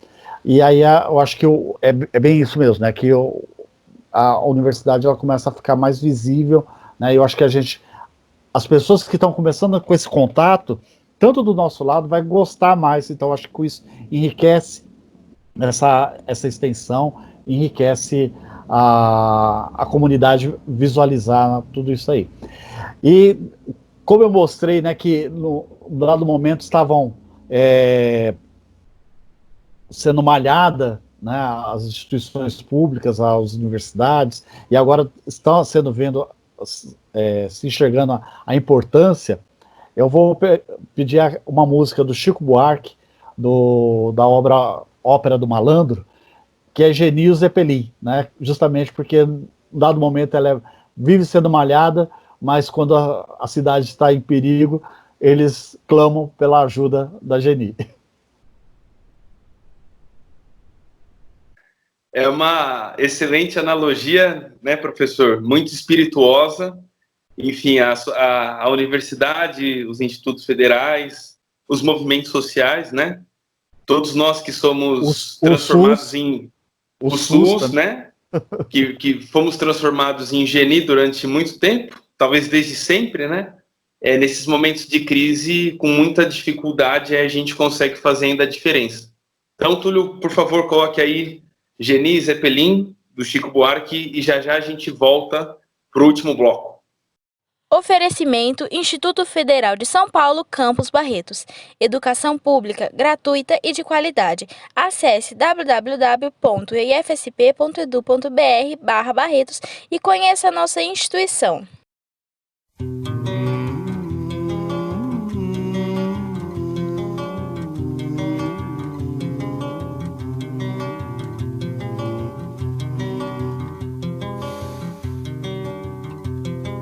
De tudo que é nego torto, do mangue do cais do porto, ela já foi namorada.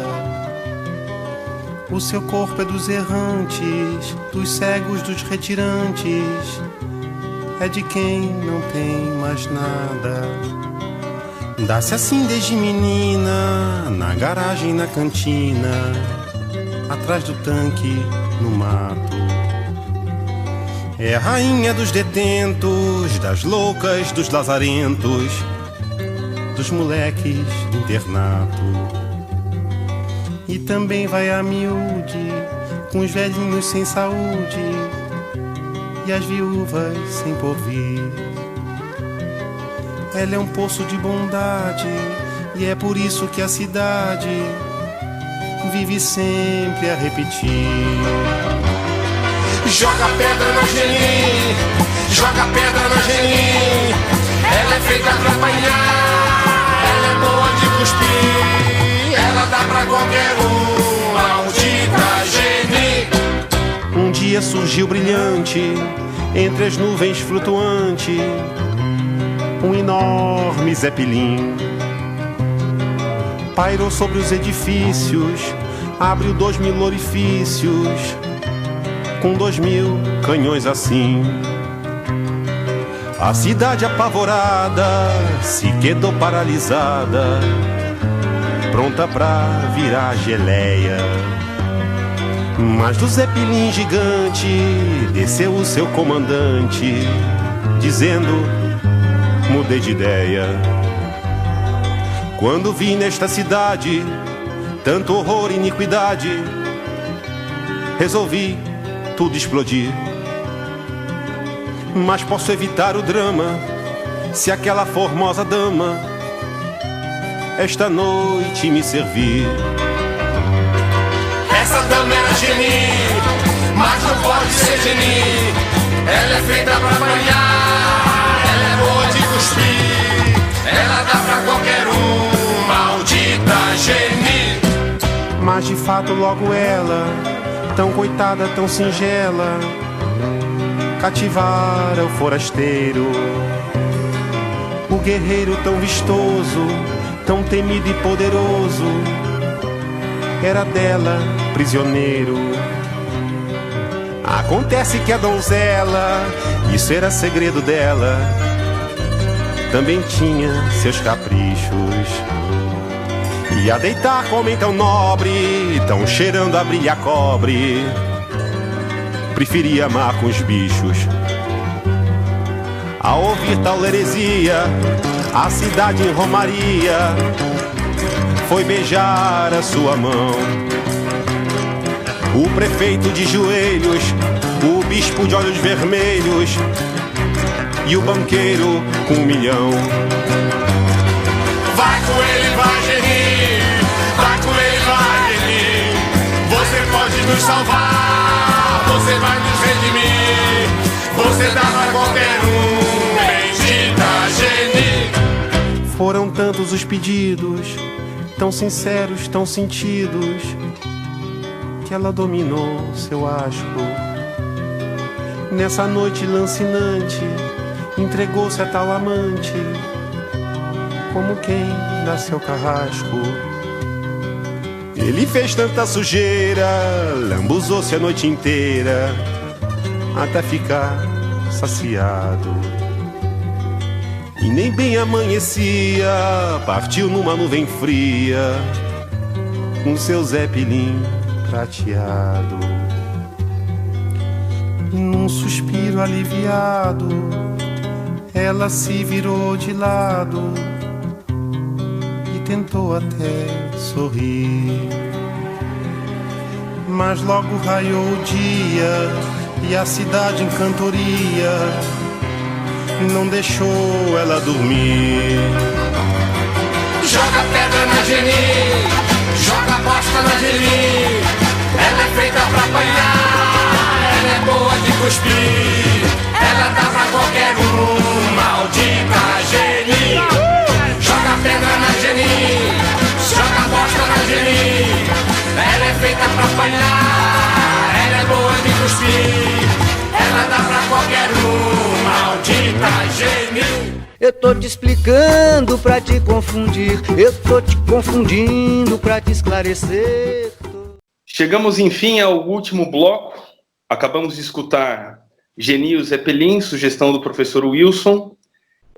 Hoje um programa com 2 análises bastante densas, que eu acho que servem, sobretudo, para colocar as questões que foram levantadas como perguntas, como algo que incentive nós, enquanto instituição pública de ensino federal, os nossos estudantes, os servidores, mas também os movimentos sociais e e toda a população brasileira a refletir a seriedade, né, com seriedade, e a seriedade desse momento que a gente atravessa, lembrando que as respostas vão ter que sair de nós mesmos, né? É importante frisar que essas iniciativas, tanto institucionais quanto dos movimentos sociais e da própria sociedade civil, como elas vêm se organizando. Aqui no campus Barretos, os servidores se organizam, mas também na cidade de Bebedouro, onde eu vivo atualmente, o pessoal está fazendo máscaras, né? Está produzindo máscaras. Não sei se dá para ver aí direitinho. O pessoal está produzindo máscaras escrito "Defenda o SUS", né? Organizando costureiras voluntariamente. Enfim, claro, quando a gente tem toda uma sociedade estruturada, um Estado, como muito bem colocou o Gilmar, um Estado onde, de fato, a população controla esse Estado e pensa, formula as políticas desse Estado, talvez esse desespero nosso aí de fazer na raça não seria necessário. A gente teria muito mais infraestrutura, muita capacidade de fazer isso em escala. Mas a gente sabe que nada vem de mão beijada para os trabalhadores, então a população brasileira está num momento em que ela precisa se unir, sobretudo a classe trabalhadora, e fomentar ao máximo as estratégias de sobrevivência dela. Nesse último bloco, eu vou pedir para o Túlio colocar a nossa sessão de perguntas. Nós recebemos a contribuição aí de um ouvinte, o Pedro Ivo, ele é de Guaíra, e eu vou pedir para o Túlio colocar as questões que ele destinou aí aos nossos convidados, para que vocês respondam e também façam as considerações finais. Túlio, por favor. Saudações. Meu nome é Pedro, sou assentado da Reforma Agrária, MST, na Regional de Promissão, município de Guaraci. E eu tenho observado nesse último período, além do vírus corona, Covid-19, uma série de fatos que fazem me lembrar tempos não muito longe do passado. Quantidade de pedidos de impeachment do governo, né, desse governo e do governo passado, Dilma Rousseff, o presidente da Câmara dos Deputados falando que vai analisar e ouvindo e querendo debate. E eu pergunto para o companheiro Gilmar, nesse momento a qual vivemos, nesse atual governo Bolsonaro, cabe um processo de impeachment? Cabe um impeachment de fato? Qual a tua avaliação sobre isso?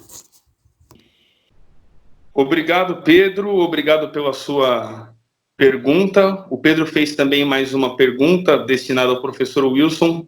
Quando o Wilson for fazer as suas últimas considerações, a gente passa a palavra, né, para ele também contemplar a próxima pergunta do Pedro que a gente vai escutar. Lembrando que nós estamos em meio a uma crise política, né, dentro do próprio setor das camadas dominantes, com a saída do ex-juiz e ex-ministro Sérgio Moro. Então, passo a palavra, Gilmar, para suas considerações e também para contemplar a pergunta do Pedro. Caro Pedro, demais trabalhadores, trabalhadoras, especialmente da área de educação que nos assistem ou nos escutam, é claro que cabe o impeachment. Há indícios suficientes para a realização do impeachment. E há muitos pedidos no Congresso Nacional.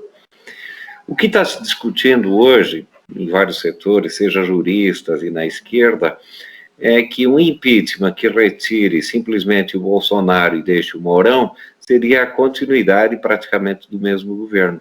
Tá?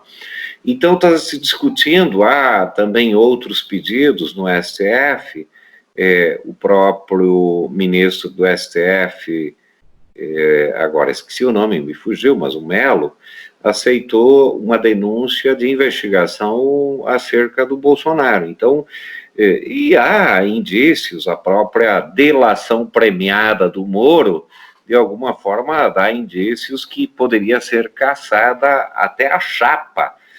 E talvez essa seja a melhor alternativa, a cassação de chapa e a convocação de novas eleições, né? Infelizmente, Pedro, nós estamos num momento em que há uma dificuldade muito grande de sair às ruas. É evidente que o bolsonarismo ainda é muito forte, mas está perdendo muito apoio popular, e se desgasta paulatinamente, cotidianamente, com todas as medidas que ele tem tomado. Então, nós estamos à mercê de um debate meramente institucional. E, como eu falei na introdução, esse debate vai depender muito do aval das Forças Armadas, infelizmente. E ainda as Forças Armadas defendem o Bolsonaro. Embora haja muitas contradições dentro das Forças Armadas, porque de alguma forma eles estão vinculados a esse governo que está criando um monte de problemas sociais e econômicos para o povo brasileiro. Até onde isso vai, não sei, mas isso pode resultar num pedido de impeachment, numa cassação da chapa. A questão é, e ele vai aceitar? Quem tira ele? Quem vai tirar o Bolsonaro? A Polícia Federal, que o Moro coordenava, ou é o Exército, é as Forças Armadas? Ou seja, nós vamos ter um belo debate pela frente, mas que há possibilidade e probabilidade de um impeachment ou de cassação, não tenho nenhuma dúvida. Aliás, nós assumimos e declaramos publicamente que estamos na campanha fora Bolsonaro. Eu acho que é muito importante essa campanha e toda a população numa perspectiva de nós construirmos uma outra alternativa. Agora, eu não me iludo tampouco, ou seja, para mim as alternativas vão depender muito de um processo de mobilização popular a partir daqueles ingredientes, tanto que eu coloquei quanto o professor Wilson, que são ingredientes muito mais estruturais. Eu vou até usar uma analogia. Dizem que o Marx, quando escrevia o 18 Brumário, utilizou a expressão brumário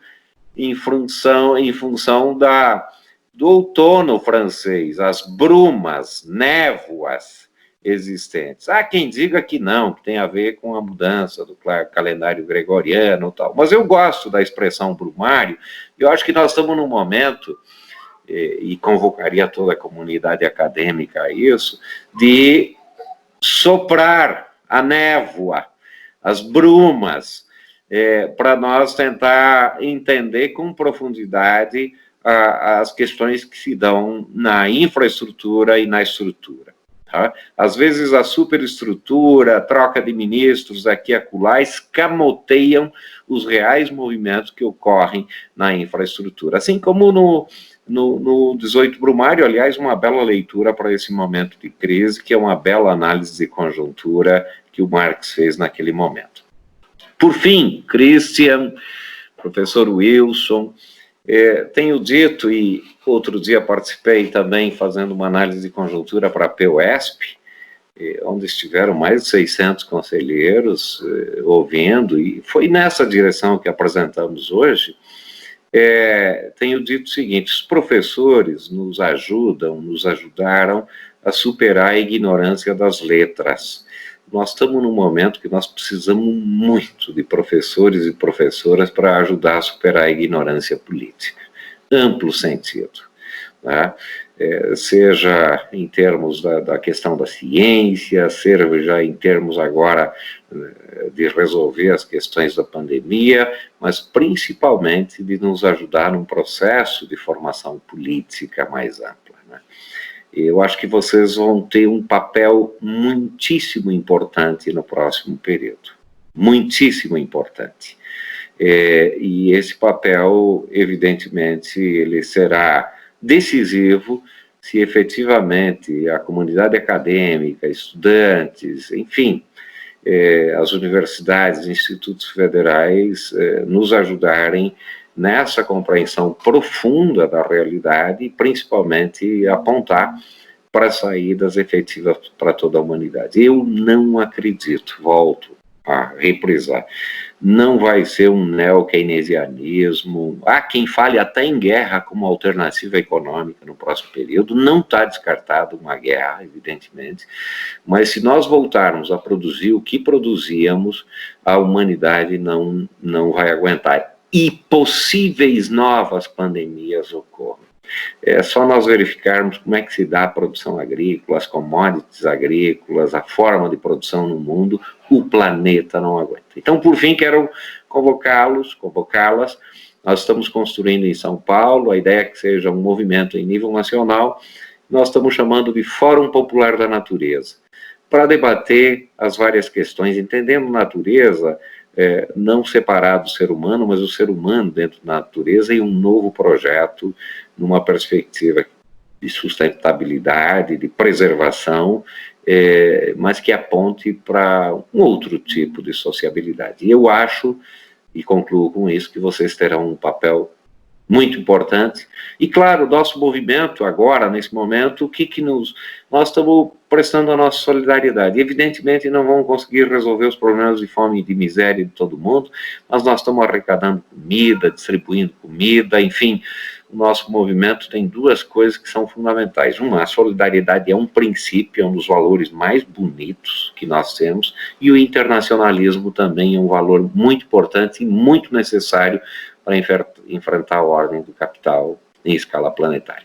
Agradeço, Christian, a oportunidade e, claro, com os nossos limites, mas estamos sempre à disposição de vocês. Mais uma vez, muito obrigado, Gilmar, muito importante. Ressalto aqui esse convite do Fórum Popular sobre o meio ambiente, sobre a natureza, enfim, a importância, a contribuição que tantos intelectuais, professores, trabalhadores, tantos segmentos sociais têm a dar nesse momento tão decisivo. Então, ressalto aí a importância da nossa participação e contribuição no Fórum da Natureza. Peço, então, para o Túlio colocar a outra questão do Pedro, e, na sequência, o professor Wilson fazer as suas considerações finais. Professor Wilson, eu vim de uma universidade, fiz agronomia, né, faz um tempo, e o tempo que eu estava estudando, tanto a faculdade que eu fiz, quanto outras universidades, não tinham nem davam muito apoio, né, para uma relação universidade e movimentos sociais, seja do campo, da cidade, né? Que tinha era uma coisa assim, mais de um professor que ia atrás, alguém, coisa assim meio que isolado, vamos dizer assim, quase que isolado. Eu pergunto para o senhor o seguinte, hoje, como que o senhor vê essa relação movimento social / universidade? E qual a importância que o senhor vê nessa tipo de relação? Wilson, por favor. Bom, primeiramente, obrigado, Pedro, pela pergunta, né? O Pedro é de uma região onde nós tivemos um grande projeto de extensão, que é a região de Promissão, né? Só entre mulheres do IFSP, né? Na verdade, na época era Mulheres 1000, nós tivemos 300 mulheres formadas em panificação, num projeto de formação profissional, empreendimento de mulheres, emancipação de mulheres, né? E aí a gente pode começar falando, né, com esse exemplo, pensar o que é a universidade, né, diante, né, os institutos federais, diante dos movimentos sociais. Os movimentos sociais, eles são formas de representações da sociedade, são formas de organizações da sociedade. Tá? E a universidade, os institutos federais, eles não podem estar de costas para a sociedade. Né? Ela constrói conjuntamente. Né? Nós estamos vendo aqueles exemplos, né, em relação à Covid, né? Mas a participação das universidades, elas já vinham com os movimentos, né, sociais de uma maneira não total, né? Mas nós temos muitos grupos, né, de pesquisa e de extensão trabalhando, né, com formação.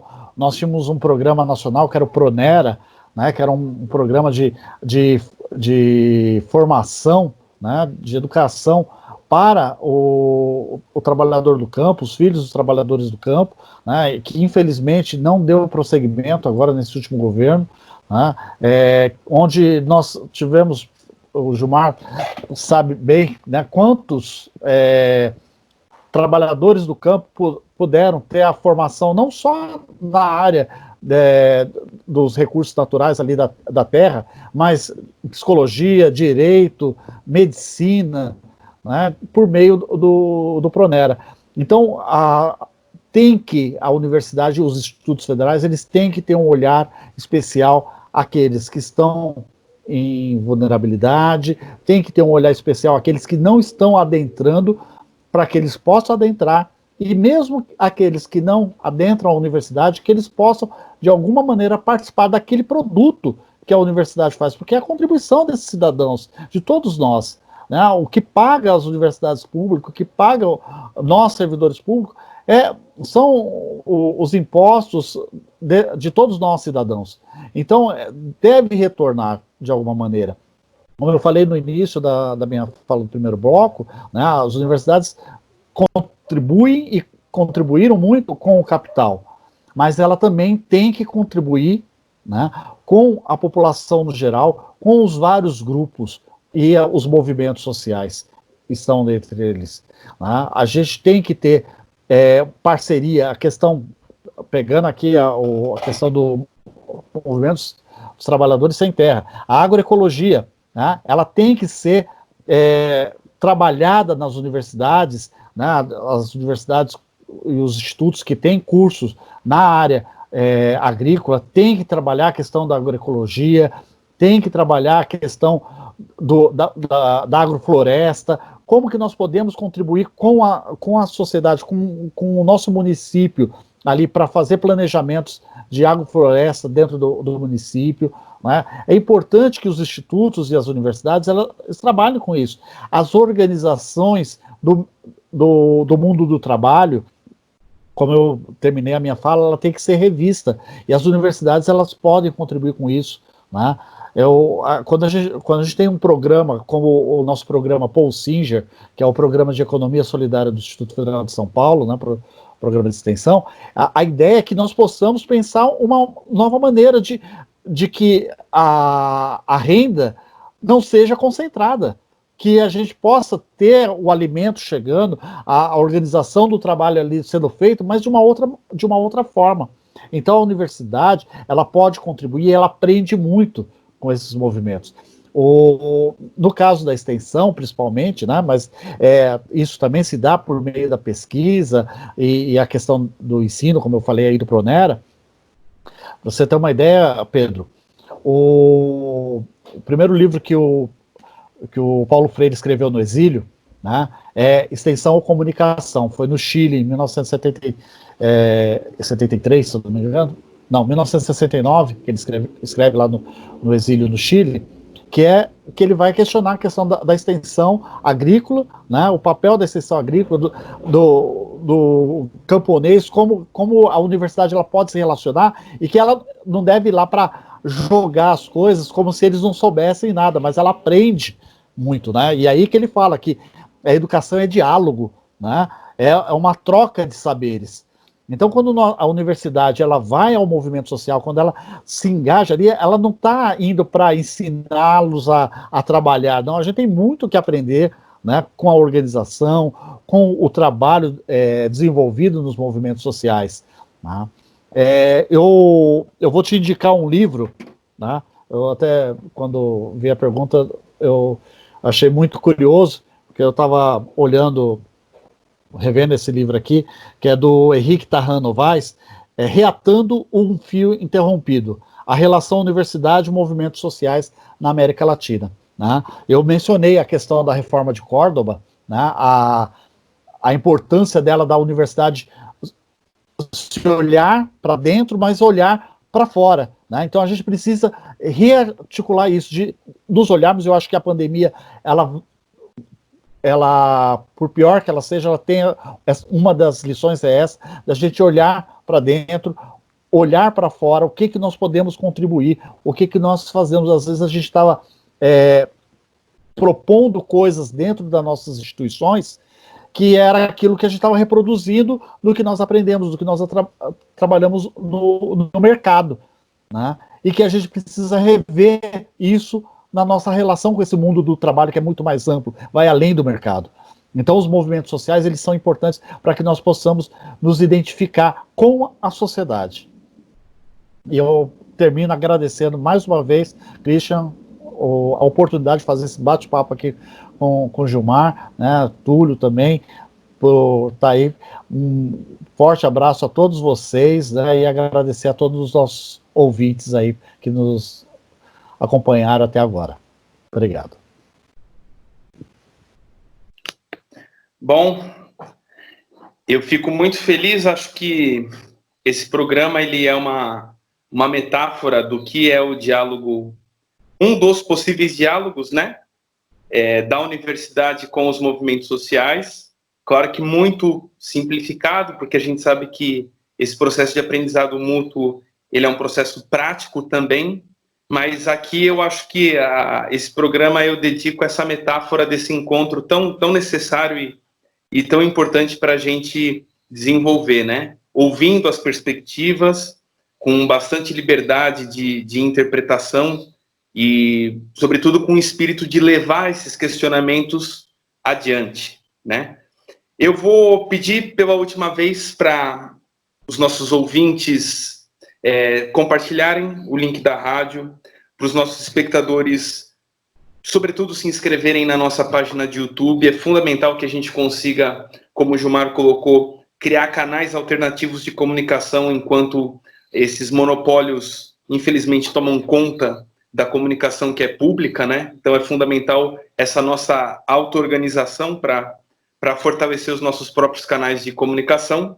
E vou finalizar agradecendo aos dois convidados, ao Gilmar e o Wilson. Espero tê-los vocês aqui em outras oportunidades.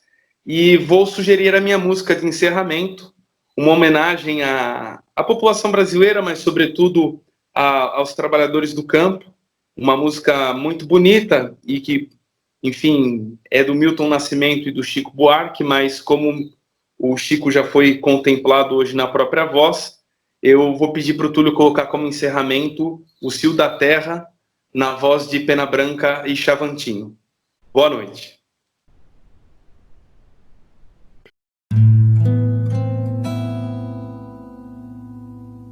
Debulhar o trigo e colher cada bago do trigo, forjar do trigo milagre do pão e se fartar de pão.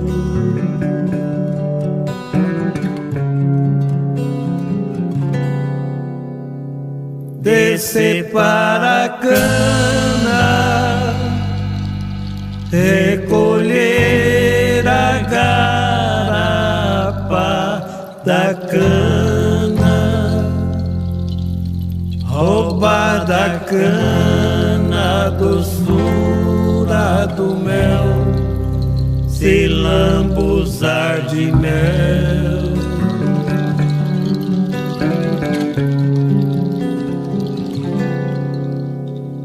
Afagar a terra, conhecer os desejos da terra, se o da terra propicia a estação e fecundar o chão.